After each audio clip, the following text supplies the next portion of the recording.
seguidora de su espacio Voz para el Cambio como ventana abierta de posibilidades. Hoy es viernes y los viernes ustedes saben que uno viene un poquito con la nota bajita.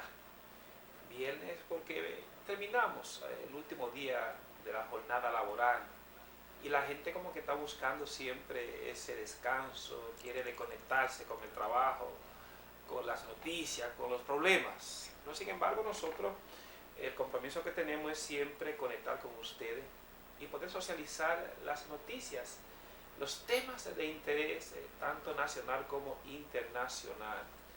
Por eso es que ese equipo que está aquí con ustedes de lunes a viernes por su canal Telecanal 28, que se transmite por Éxito Visión Telecable Dominicano y las redes sociales ahí en YouTube, Instagram, Facebook, y con un equipo excelente encabezado por Alfonso Torres Ulloa, Juan Francisco de la Rosa, Aristóteles Poncerrate, Paula Xiomara Méndez, Joemely Severino y un grupo de invitados, especialistas que también hacen parte de este espacio. Y quien les habla, Jacinto Ascensión Mateo. Así que muy buenos días. Señores, noticias, como decimos en el campo, señores, uno siempre tiene que estar en ese escudriñar, en ese mirar, pero también eso deja muchas preguntas, porque como el país, la República Dominicana, cómo vamos caminando como Estado, como sociedad, como individuo.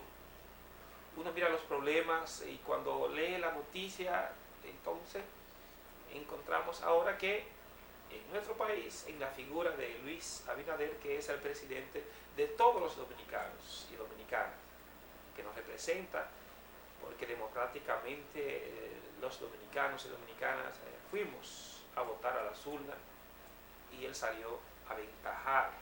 Y de hecho, aquí todavía se tiene que para poder ocupar esa presidencia, ser el número uno, ser el presidente de la República Dominicana, tiene que ser el 50 más 1. 50% más 1 de los votos tiene que sacarlo un candidato. Y en los últimos años hemos tenido los candidatos, realmente no hemos tenido una segunda vuelta. En caso de que ningún candidato pueda alcanzar el 50 más 1, entonces hay que volver nuevamente a una segunda vuelta electoral. Y entonces elegimos a Luis Abinader. Digo elegimos, tal vez yo no voté por él, pero digo como país. El país eligió a Luis Abinader, automáticamente se convirtió en el presidente de los dominicanos. Entonces, ¿qué implica eso, amigos y amigas? Que se haya elegido por los dominicanos, pero luego pase a ser el presidente, no solamente de las personas que los eligieron, sino pasa a ser el presidente de la nación, de la República Dominicana, de todos los dominicanos. Es nuestro presidente. Todavía a mí no me gusta cómo gobierna, yo no voté por él, todo eso, pero tengo que decir cuál es mi presidente, cuál es el presidente de los dominicanos, y es Luis Abinader, nuestro presidente. Y digo esto introduciendo por todo lo que está pasando en lo que es la política internacional y sobre todo en la región. Tenemos ya hace unos días, más de una semana, en los medios, en este dime y direte del país, encabezado por su gobierno, encabezado por los políticos de ese partido que lo eligió, encabezado por los legisladores, encabezado por todas las personas, en gran mayoría, que hacen política en nuestro país, con lo que está pasando con Venezuela. Ya conocemos lo que pasó en Venezuela con unas elecciones donde todavía no se sabe quién ganó. Dice la oposición que ganó y dice también Maduro, el presidente Maduro, que se quiere o se quedó en el cargo que él ganó. Vemos unas intenciones, unos pronunciamientos a nivel internacional sobre lo que ha pasado ahí. Parece que no hay tanta transparencia con realmente contar los votos, de decir qué pasó ahí. Y como hablamos y hemos dicho que Venezuela es una de las donde se preparan las mejores elecciones, donde no hay capacidad para fraude siempre y cuando se cuenten los votos, siempre y cuando las actas que verifica cada mesa electoral de cuánto votaron y sobre todo para quiénes votaron, qué sacó cada candidato. Y lo que se pelea y lo que se requiere y lo que se exige al gobierno de Maduro es que pueda publicar las actas, que pueda verificar, porque es el único mecanismo, el único medio para poder tener legitimidad de que a través de las actas se cuentan y dice quién ganó. ¿Ganó la oposición o ganó el chavismo encabezado por Nicolás Maduro? Pero antes de las elecciones hemos visto cómo el gobierno nuestro ha estado caminando en la región, en los escenarios. Ya no solamente se ha convertido en un defensor de la causa haitiana, ya no se ha convertido solamente en ir a esos espacios donde están otros destinatarios, donde están estos países del primer mundo, alzando la voz para que nos ayuden con la carga que tenemos con el país de Haití, con los haitianos, sobre todo la migración que tenemos, la carga de tantos haitianos de ese país que vienen a hacer vida en la República Dominicana y en su gran mayoría de manera ilegal. Entonces hay una carga, de hecho, escuchamos a nuestro presidente Luis Abinader pronunciarse cuando vino este ministro, secretario de Estado de alto nivel de Estados Unidos, y le dio numerito la cantidad de haitianos, las mujeres que van a parir o vienen a parir a nuestros centros de salud, pero también la cantidad de estudiantes que tenemos en la escuela pública nuestra, y otras cosas también que se mencionan, entendiendo y dejando que se entienda a partir de lo que el presidente quiso decirle ahí a Estados Unidos, pero también al mundo, de que la carga que tenemos nosotros con ese tema haitiano es una carga que no es tan fácil de mantener en el tiempo, porque un país que está en esa parte de su desarrollo, es de la economía que, digo así entre comillas, está creciendo en lo que es América Latina, la más en América Latina, pero creo que a nivel de la tercera o la cuarta de la región, de lo que se llama, bueno, el Caribe, la cuarta en el Caribe, pero a nivel de lo que es América, es la cuarta economía que tiene un crecimiento realmente desde hace varios años, inclusive en plena pandemia, post pandemia, el país seguía en ese crecimiento. Entonces, ya no es defendiendo la causa o pidiendo apoyo para que ayuden el pueblo haitiano, y sobre todo un pueblo ahora que está intervenido con una fuerza militar para poner orden a todo lo que ese país está viviendo con las bandas que se han adueñado de ese país. Y ya hay unos militares de Kenia, ahí de un país africano, allá ya anunciaron que se incorporaron otros soldados de Jamaica, 94, más 2 soldados de Belice, y ahí vamos, y todas las ayudas que ha pronunciado Estados Unidos que va a aportar para ver cómo soluciona ese problema, que hasta cierto punto ese problema hay que verlo como una vergüenza de los países, de los poderosos, una vergüenza para Estados Unidos, una vergüenza para la región de que en Haití esté pasando eso. Entonces, ahí tenemos a Luis Abinader, que ha estado haciendo lobby en varios países del mundo, en los espacios internacionales ante la ONU, de que le ayuden a poder apoyar para que ese problema pueda subsanarse y Haití pueda lograr realmente su estabilidad y mejorar su condición de vida. Eso es un tema. Pero ahora también el presidente Luis Abinader también se ha tomado la vocería de ir también en apoyo del pueblo venezolano, y eso yo no lo veo mal. Creo que uno tiene que apostar para que los países, para que los pueblos puedan realmente primero tener cierta tranquilidad.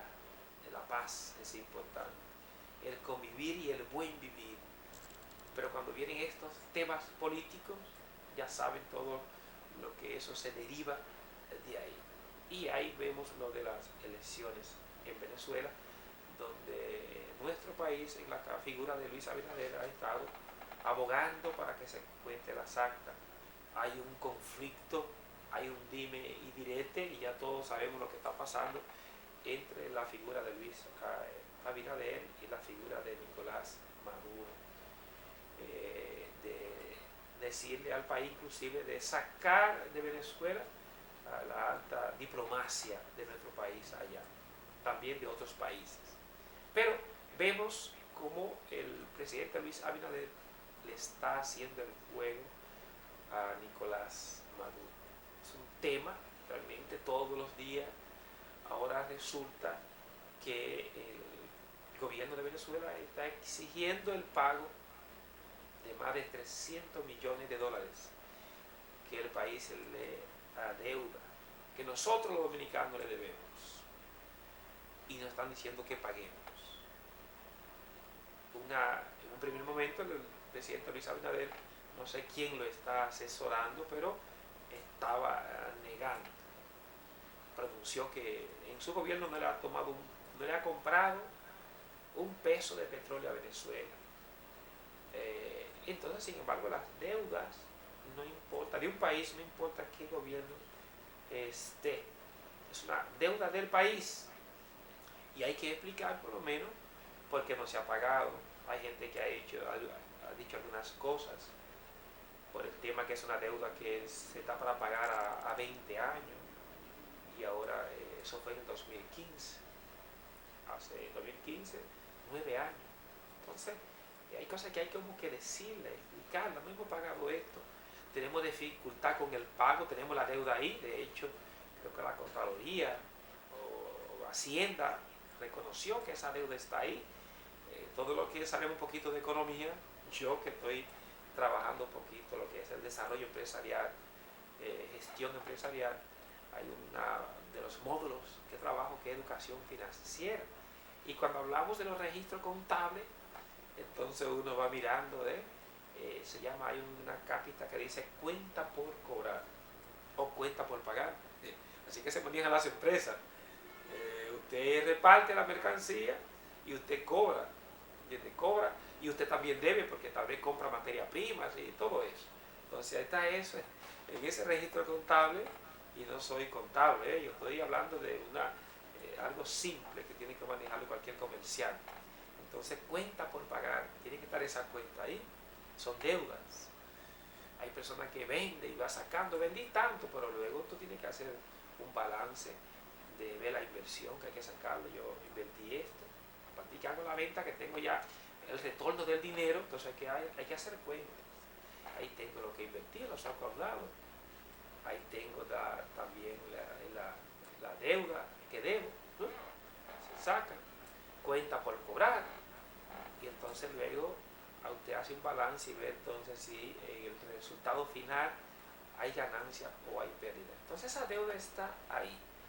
Ahora, yo lo que no quiero es, reconociendo y mirando lo que ha sido Venezuela para nosotros como país, los años 70, 80, 90, recuerdo, porque de mi campo personas vivían en Venezuela. Venezuela fue un escape, un respiro para la República Dominicana en momentos de crisis que los dominicanos hemos estado viviendo. Para nosotros no ha sido fácil salir de una dictadura de casi más de 30 años con Rafael Leónidas Trujillo. Somos un país que en los últimos, desde la independencia, 1844, es un país que siempre nos mantuvimos en conflicto, en esa democracia, en esa nueva sociedad que va surgiendo como país, y poco a poco con conflicto entre los grupos. Los grupos siempre han existido acá, que los santanitas, que los baecistas, que todos los trinitarios, ese conflicto que ha estado, que los azules, que los rojos, que los boludos, que todo eso lo hemos tenido nosotros, de tener gobierno hasta de 7 meses. Ya conocemos a Luis Espaillá, 7 meses lo tumbaron. A Juan Bosch, 7 meses lo tumbaron. Conflicto permanente, inclusive asesinato de presidente de la República. Y de ese contexto, de ese proceso, es que nosotros los dominicanos nos hemos estado definiendo en un naciente país, 1844. Hasta logramos que en el 1916, seamos intervenidos por una de las potencias más grandes del mundo, que es Estados Unidos.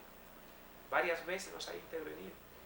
Luego un gobierno democrático de Horacio Vázquez, de 1924 hasta el 30. Y luego ya entonces con una dictadura hasta el 61. Díganme a ver cómo no hay respiro para que un país pueda echar hacia adelante. No hay respiro. Luego viene todo este conflicto a la salida del dictador, el asesinato del dictador, hasta que logramos 61, 62, 63 tener un gobierno por 7 meses, el profesor Juan Bosch, y también fue derrocado. Y ahí viene entonces 65 la guerra civil, y cuando uno ve todo eso, luego un Balaguer al poder en el 66, la llegada del PRD al poder, conflicto todo el gobierno de Jorge Blanco, que ya está muerto. Entonces nosotros venimos realmente arrastrando muchos problemas, y en ese contexto de esos problemas nuestros, ahí los dominicanos buscaron un respiro en Venezuela, país que acogió a muchos dominicanos. Y por eso la actitud nuestra ante los venezolanos, la actitud que acogió ese país, Venezuela acogió a los dominicanos, y nosotros debemos hay que ser agradecidos. La gratitud es un valor que hay que cultivar y ayuda a elevar el espíritu de humanidad. Entonces, Venezuela no puede ser cualquier cosa para nosotros. No podemos dejar que nuestros políticos realmente puedan crear una ficción en esta interrelación de países hermanos, de países que inclusive ese gran país acogió a la familia y sobre todo a Juan Pablo Duarte. Ahí mi hermano, un tío de Duarte que estuvo haciendo vida allá en ese país, ocupando puestos hasta la presidencia de la República. Y Duarte murió allá en Venezuela. Entonces, ¿por qué dejar ahora en pleno siglo XXI? ¿Por qué olvidar el pasado? ¿Por qué olvidar esa linda relación? Y sobre todo un país que ha sido acogedor para nosotros. Nosotros también, porque todo ese lío en Venezuela, hemos tenido aquí cerca de 400.000 venezolanos. Otros ya se han ido, estamos 250.000, 300.000 venezolanos que se les da facilidades, se les dan los papeles y están a gusto acá. Donde quiera que uno ve un venezolano lo ve como un hermano. Entonces yo creo que también hay que controlar el discurso para no llegar a un odio. Entonces el gobierno tiene que tener mucho cuidado a la hora de responder a Maduro que está provocando. Ya él es una provocación en la región, pero nosotros no podemos dejar provocar. Y el presidente nuestro no puede entonces asumir un rol porque para mí no le toca, no le pertenece. El rol nuestro como país es buscar la parte de la mediación y no ganarnos enemigos sin necesidad, que se lo gane otros. Otros porque es que lo que le están haciendo daño, le han hecho daño a ese país. Que sean eso, que se metan y sean voceros. A nosotros nos toca hacer el papel de mediador o mediadora como país, para que nuestras relaciones con Venezuela se mantengan como hasta ahora se han mantenido, pero ya está en la ficción ahora, una fisura. Hay un problema, hay un conflicto, desde que usted ya retira a la alta diplomacia de un país o lo saca, entonces ya ahí hay problema. Entonces vamos a reflexionar, vamos a ver cómo nos movemos, porque los años pasan, esta coyuntura política pasa y luego uno queda mal. Uno queda mal y usted sabe que estamos en una época donde volvemos a retomar ese resurgimiento del nacionalismo que hace tanto daño, y sobre todo en un mundo globalizado donde la migración es importante, es necesaria, donde los pueblos tenemos que ponernos de acuerdo para poder convivir en paz y sobre todo en la región a la que pertenecemos. Vamos a la primera pausa y cuando regresemos hay más en su espacio Voz para el Cambio.